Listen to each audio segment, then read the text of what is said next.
শশী পাঁজার বাড়িতে বিজেপির গুন্ডারা যে আক্রমণ করেছে, আমরা স্পষ্টভাবে বলছি এর দায়িত্ব প্রধানমন্ত্রী নরেন্দ্র মোদীকে নিতে হবে। আজ তার নাকি সভা ছিল ব্রিগেড প্যারেড গ্রাউন্ডে, সেই জায়গায় যাওয়ার পথে পরিকল্পিতভাবে 250 নম্বর চিত্তরঞ্জন অ্যাভিনিউ, একটা ঐতিহাসিক বাড়ি, প্রয়াত অজিত কুমার পাঁজার বাড়ি, এবং যেখানে তার পুত্রবধূ দক্ষ নেত্রী এবং মাননীয় মুখ্যমন্ত্রী মমতা বন্দ্যোপাধ্যায় মন্ত্রিসভার অন্যতম সদস্য ডক্টর শশী পাঁজার বাড়ি, তাকে লক্ষ্য করে পরিকল্পিতভাবে ভয়ঙ্কর আক্রমণ হয়েছে। এই সব তো দেখতে পাচ্ছেন, গোটা বাড়িতে ভাঙচুর। আমাদের পরিষ্কার বক্তব্য, প্রধানমন্ত্রী নরেন্দ্র মোদী আপনার সভায় যাওয়ার জন্য আপনার পোষা গুন্ডারা এটা করেছে, ফলে এই আক্রমণের দায় দায়িত্ব সবটা প্রধানমন্ত্রী নরেন্দ্র মোদীকে নিতে হবে। এর বাইরেও নরেন্দ্র মোদী নিজে আজ প্ররোচনামূলক শব্দ ব্যবহার করেছেন, হিসাব হবে। এসব কি সবে কি সিনেমা দেখে এসছেন নাকি? ধর্মেন্দ্রের ডায়লগ শুনে এসে ব্রিগেডে সভা করতে এসছেন এখানে?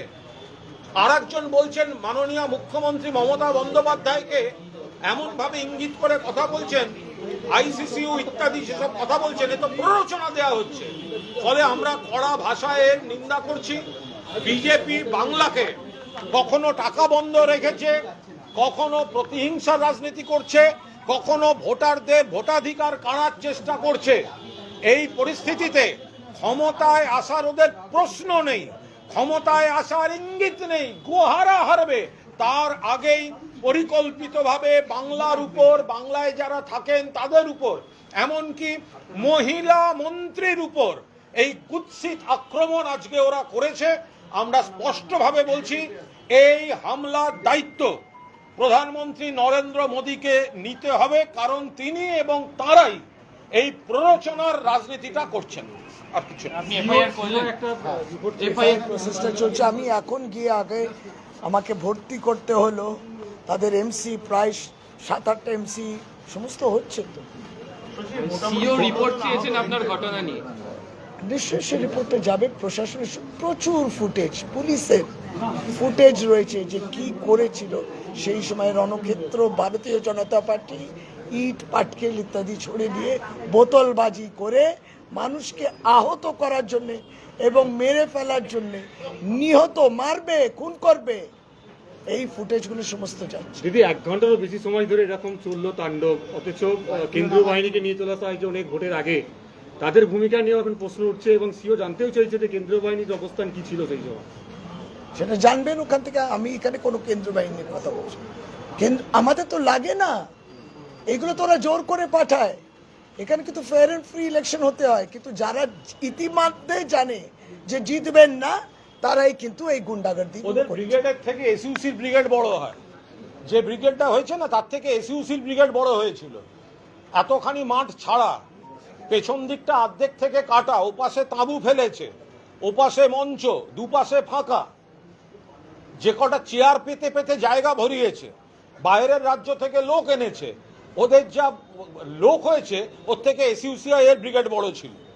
একটা অভিযোগ হচ্ছে শুরুর দিকে পুলিশ যদি সক্রিয় হতো এতদূর হয়তো গড়াতো।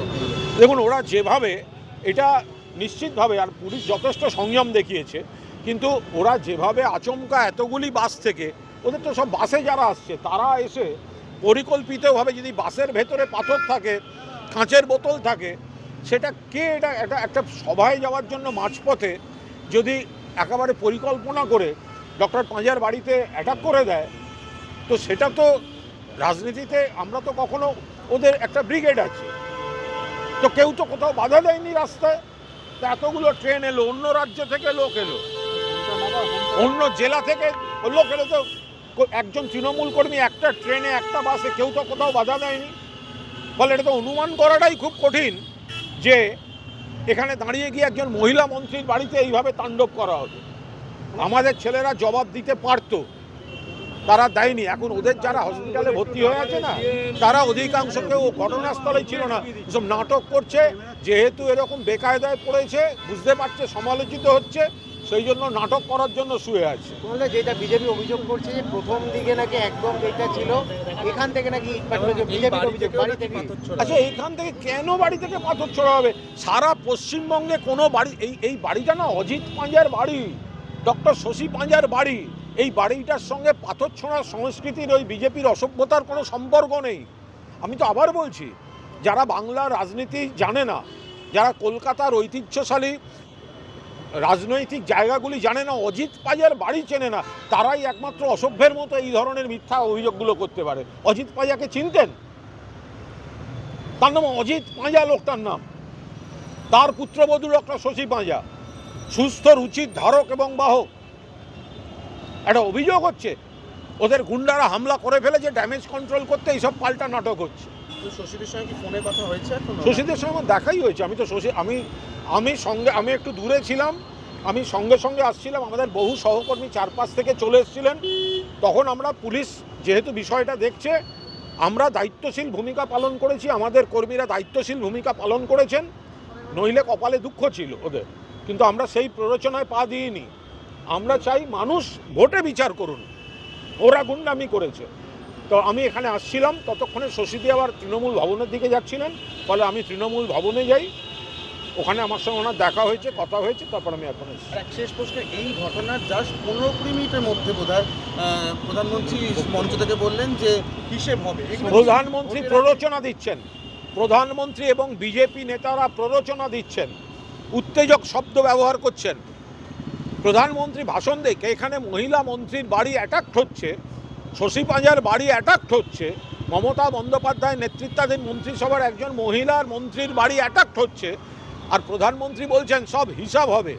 মনে হচ্ছে যেন সবাই একটা ধর্মেন্দ্রের সিনেমা দেখে এসে হিন্দি সিনেমার ডায়লগ বলতে এসছেন। বাংলাকে দেওয়ার, বকেয়া টাকা দেওয়ার নাম নেই। বাংলা বললে অন্য রাজ্যে পিটিয়ে মারছে, ক্ষমা চায় না লোকটা। বাংলা বললে বাংলাদেশে পাঠিয়ে দেওয়া হচ্ছে, বাঙালি মনীষীদের অপমান করা হচ্ছে। সেখানে বাংলাকে সম্পূর্ণভাবে যারা প্রতিহিংসা, বৈষম্য, বঞ্চনায় ঠেলে দিয়েছে, বলছে হিসাব হবে। এই তো প্ররোচনা দেয়া, এই গুন্ডামি, এই তো গুন্ডা দলের সর্দারদের ভাষা। প্রধানমন্ত্রীর মুখে তো গুন্ডা সর্দারদের ভাষা। ভেবেছে ধর্মেন্দ্রের বই দেখে এসে হিন্দি ডায়লগ মারলে বাংলায় হাততালি পাওয়া যাবে? ওসব অন্য রাজ্য থেকে ভিড় করে আনা কিছু ওদের লোকজন। আরে আমি বলছি, এসইউসিআই এর ব্রিগেডের থেকে বড় হয়, এখানকার মিডিয়া সবাই জানেন। বলছি যে দুটো পিএম এর প্রশ্ন আছে। একটা হচ্ছে বলছেন যে বাংলায় শরণার্থী হিন্দুদের নাগরিকত্ব দিতে বাধা দেওয়া হচ্ছে, কেউ কোনো বাধা দেয়নি। এবং বলছি এসআইআর এর বিরোধিতা সরকার করছে। প্রথম কথা, এসআইআর এর কোনো বিরোধিতা করা হয়নি, এসআইআর এর পদ্ধতির বিরোধিতা করা হয়েছে। এসআইআর 2001 সালে হয়েছে এবং ভোটের পর 2 বছর ধরে হয়েছে। এবার 2 মাসের মধ্যে তড়িঘড়ি জেনুইন ভোটারদের নাম বাদ দেওয়া, জেনুইন ভোটারদের উপর হয়রানি, সেইগুলোর আমরা প্রতিবাদ করেছি। তার সঙ্গে এসআইআরের বিরোধিতা করার কোনো সম্পর্ক নেই। ওনারা রাজনৈতিকভাবে এসআইআরকে ব্যবহার করতে গেছেন এবং বৈধ ভোটার এবং নাগরিকদের বাদ দিতে গেছেন, মৃত্যুর মিছিল ডেকে এনেছেন। আর প্রধানমন্ত্রী আর একটা কি শরণার্থী নাগরিক, কোনো রকম শরণার্থী আসা, তাদের বাধা দেয়া, এই কথাগুলো যে বলছেন না প্রধানমন্ত্রী, মিথ্যা কথা বলছেন। তার কারণ ওনারা মতুয়াদের বিপদে ফেলেছেন। মতুয়াদের যে অনিশ্চয়তার মধ্যে বিজেপি ফেলেছে, নরেন্দ্র মোদী ফেলেছেন, মতুয়াদের কথার উত্তর দিতে পারছেন না, প্রশ্নের উত্তর দিতে পারছেন না, সমস্যার সুরাহা করতে পারছেন না। সেই কারণে নজর ঘোরাতে এই ধরনের কথা বলছেন। কিসের বলছেন অনুপ্রবেশকারী? নরেন্দ্র মোদী, অনুপ্রবেশ রোখার দায়িত্ব আপনার, অমিত শাহের, বিএসএফের। বর্ডারটা বাংলার পুলিশের দায়িত্বে পড়ে না। বর্ডার রেখা থেকে 15 কিলোমিটার আগে ছিল বিএসএফের। আপনি আইন সংশোধন করে 50 কিলোমিটার করে নিয়েছেন, আর আপনি দোষ দিচ্ছেন রাজ্য পুলিশকে। একটা লাস্ট হচ্ছে যে আদিবাসীদেরকে নিয়ে বলছেন যে দ্রৌপদী মুর্মুকে অপমান, আসলে আদিবাসী সমস্ত মহিলাকে অপমান, এবং তৃণমূল অহংকার করে এই অপমানটা করেছে। আদিবাসী মহিলাদের সবথেকে শ্রদ্ধা, তাদের উন্নয়ন, তাদের স্নেহ, সেটা মমতা বন্দ্যোপাধ্যায় দিয়েছেন। আদিবাসী, তফসিলি জাতি, উপজাতি, জঙ্গলবাসী মহিলাদের। প্রধানমন্ত্রী আপনি কোথায় ছিলেন যখন শুভেন্দু অধিকারী আদিবাসী মন্ত্রী বীরবা হাঁসদা বীরবাহা হাঁসদাকে বলেছিল শুভেন্দু অধিকারী আমার জুতার নিচে থাকে, কোথায় ছিল আপনাদের এইসব ন্যায়নীতির জ্ঞান? বেছে বেছে মহিলা মন্ত্রীদের টার্গেট করছে বিজেপি। কখনো শুভেন্দু অধিকারী বলছেন আমার জুতার নিচে থাকে বীরবাহা হাঁসদা, কখনো ডক্টর শশী মাইয়ার বাড়িতে বিজেপির গুন্ডারা ইট পাথর নিয়ে অ্যাটাক করছে। এগুলো নরেন্দ্র মোদী রাষ্ট্রপতিকে কোনো অপমান বাংলা থেকে করা হয়নি, মুখ্যমন্ত্রী কোনো অপমান করেনি। আপনারা সাংবিধানিক চেয়ারটাকে পলিটিক্যালি মিসইউজ করতে গেছিলেন, আমরা সঠিক তথ্য মুখ্যমন্ত্রীর নেতৃত্বে আমরা তুলে ধরেছি। লাস্ট প্রশ্ন কি যাবে, মুখ্যমন্ত্রী আজকে এখানে আমন্ত্রণ ছিল কিন্তু জাননি, কিন্তু মুখ্যমন্ত্রী এদিকে অভিযোগ করেন যে অসহযোগিতা, কেন জানবেন? ওনাদের যদি রাজনীতির সভা করেন, ইয়ার্কি মারার জায়গা পায়নি। যে জায়গাটায় ওনারা যাচ্ছেন, যে জায়গাটায় প্রধানমন্ত্রীরা ব্রিগেডের রাজনৈতিক সভার প্রচার করে দিলেন, আর শেষের দিনে এসে বলছেন ওখানে প্রশাসনিক কথা হবে, এটা কি কোনো কাজের কথা হলো? ওনারা জানেন রাজনৈতিকভাবে সভা ফ্লপ করবে, তার থেকে নজর ঘোরাতে এইসব প্রশাসনিক কথা নাটক করেছেন। যেগুলো বলেছেন সবগুলো কোনোটা অর্ধেক বাস্তবায়ন হবে না।